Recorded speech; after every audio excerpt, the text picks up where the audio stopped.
Projekt Bar Service analyzoval pracovné podmienky a kolektívne vyjednávanie v službách v 9 európskych krajinách vrátane Slovenska.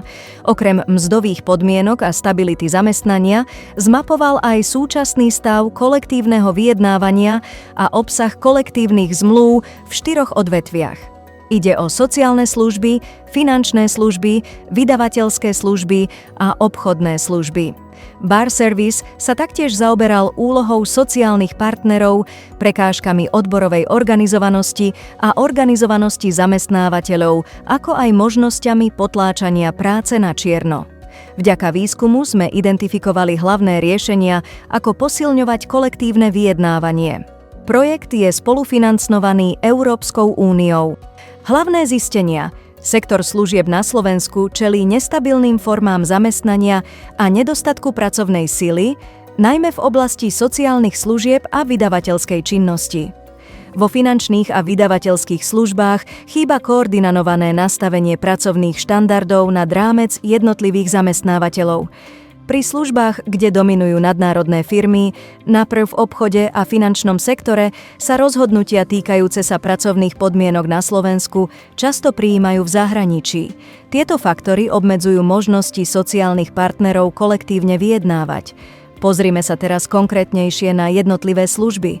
V sociálnych službách čelíme permanentnému nedostatku pracovnej sily kvôli nízkym mzdám a vysokej pracovnej záťaži.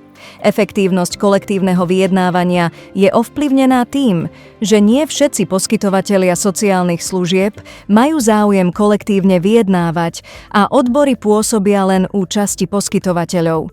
V odvetví obchodu sa kolektívne vyjednáva, ale chýba hĺbšia spolupráca medzi roztrieštenými sociálnymi partnermi. Decentralizácia, prípadne úplne chýbajúce vyjednávanie, medzuje koordinované postupy naprieč obchodnými reťazcami. Vo finančných službách je hlavnou výzvou úplne decentralizované vyjednávanie vo veľkých bankách s obmedzenou koordináciou a transparentnosťou. Obnovenie odvetvového vyjednávania by prispelo k nastaveniu štandardov v odvetví, napríklad vo vzdelávaní, odmeňovaní a efektívnom využití flexibilného pracovného času. Vo vydavateľských službách je hlavnou výzvou krátkodobá, projektová forma práce a dominancia malých firiem a živnostníkov. Riešenie spočíva v podpore podnikového kolektívneho vyjednávania v súkromných vydavateľstvách a v inšpirácii kolektívnymi zmluvami z príbuzných kreatívnych odvetví. Čo je teda dôležité? Medzi strategické priority patrí kolektívne vyjednávanie vyššieho stupňa v súlade s platnou legislatívou.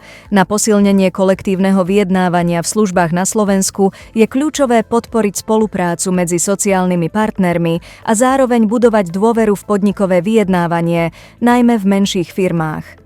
Okrem ohodnotenia, pracovného času a iných základných podmienok ponúka kolektívne vyjednávanie príležitosť dohody aj v ďalších témach.